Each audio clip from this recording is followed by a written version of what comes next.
Hello guys, welcome to another video of stock market friends. BCCL मतलब Bharat coking coal limited क्या जिस IPO का आज के इस वीडियो में लिस्टिंग के बारे में डिस्कस करेंगे। लिस्टिंग इन कितने परसेंट का मिल रहा है, किस प्राइस पे लिस्टिंग हो रही है, स्ट्रेटजी क्या है, जनरल नोटिस जो है होल्ड करे या फिर सेल कर दे, क्या इसमें फ्रेश एंट्री करना चाहिए या फिर नहीं, जीएमपी कितना चल रहा है, लिस्टिंग कब हो रहा है, इन सभी पॉइंट्स को डिस्कस करेंगे। और ये कोई रिकमेंडेशन वीडियो नहीं, इसलिए जो भी फाइनल डिसीजन होगा अपने रिस्क पर लीजिएगा। चलिए फ्रेंड्स, वीडियो को स्टार्ट करते हैं।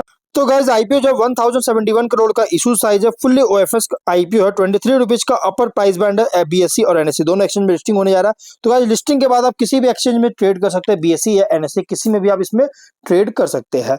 वहीं अगर हम सब्सक्रिप्शन लेवल की बात करते हैं गाइस, नो डाउट बहुत ही स्ट्रॉन्ग सब्सक्राइब है। क्यूआईबी 311 टाइम का, एचएनआई 240.5 टाइम का, रिटेल 49.3 टाइम का, एम्प्लॉय में 5.17 टाइम, शेयर होल्डर में 87 टाइम का, टोटल 143.8 टाइम सब्सक्राइब है। बहुत ही स्ट्रॉन्ग सब्सक्राइब देखने को मिला है।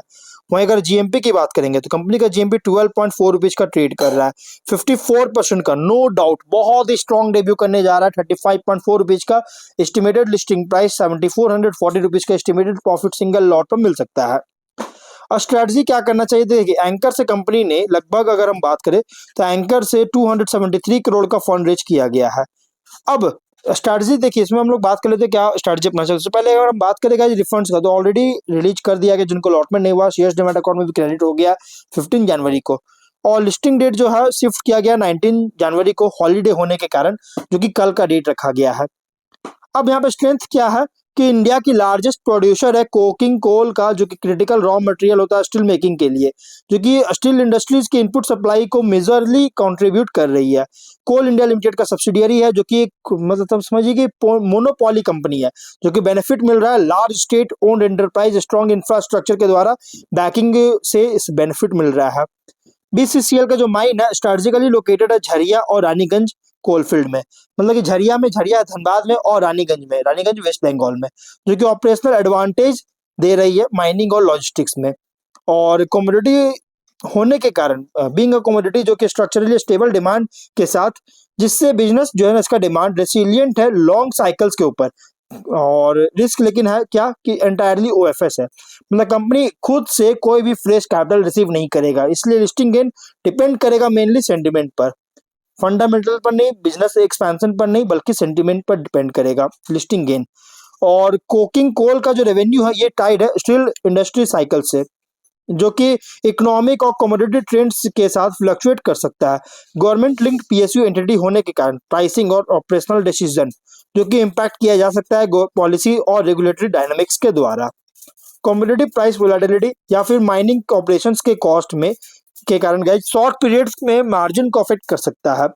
पीयर कंपैरिजन में वैसे तो कोई कंपनी नहीं है, हाँ मार्क और मतलब फॉरेन कंपनीज, मतलब कि जिससे इंपोर्ट करता है इंपोर्टर जो है, मतलब कि फॉरेन कंपनीज जो कि इसके कॉम्पिटिटर है। वैसे इंडिया में कोई लिस्टिंग कंपनी नहीं है जो कि इसके कॉम्पिटिटर हो, बट फॉरेन कंपनीज है, जो कि इससे क्या होगा कि डोमेस्टिक प्रोडक्शन एक्सपोजर को ऑफर कर रहा है, जिससे इंडिया की जो रिलायंस है इंपोर्ट पर इसको रिड्यूस कर सके और स्ट्रेटेजिक एडवांटेज ऑफर करती है।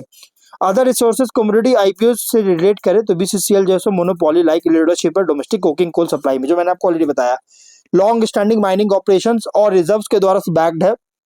इनसाइट ब्रॉडर मार्केट रिस्पांस जो कि एक्सपेक्शनली स्ट्रॉन्ग हो चुका है ओवर सब्सक्रिप्शन होने के कारण, 147 टाइम का, जो कि हायर इन्वेस्टर डिमांड देखने को मिल रहा है हर एक सेगमेंट में। इस सेगमेंट में रिटेल और एनआईआई का जो डिमांड है बहुत ही सर्च किया है, जो कि रिफ्लेक्ट कर रहा है इस आईपीओ की जो वैल्यू प्रोपोजिशन में कॉन्फिडेंस रिफ्लेक्ट कर रही है।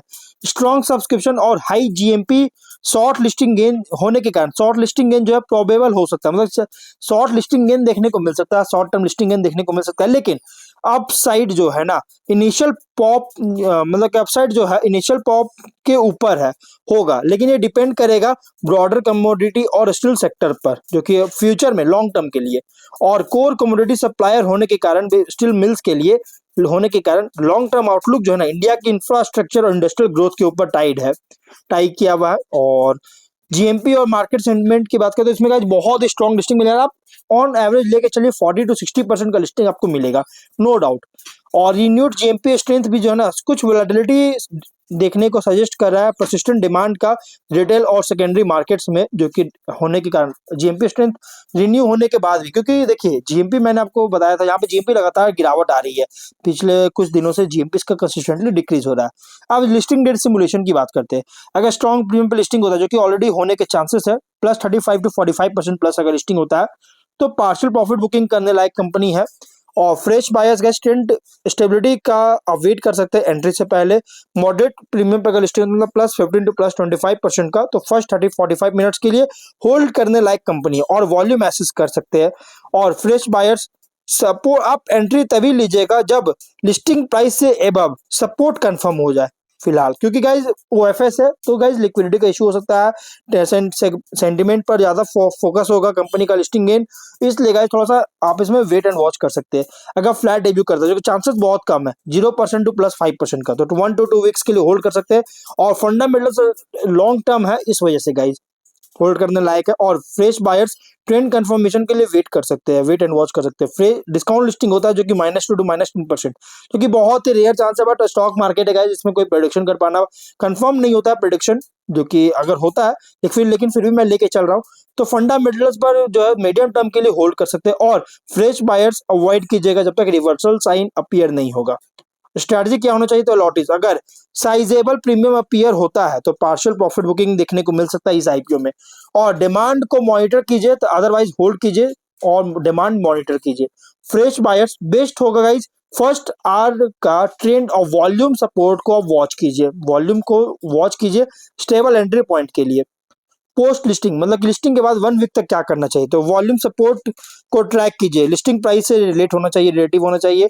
और steel and commodity sector sentiment को भी मॉनिटर कीजिए, क्योंकि इस कंपनी के लिए की ड्राइवर है, की तरह काम करता है, इंपॉर्टेंट होता है। और operational performance, export demand, policy change जो कि माइनिंग में होता है, इस पर जो न्यूज आता है न्यूज चैनल वगैरह में, न्यूज एजेंसीज में, तो उसको वॉच कीजिए।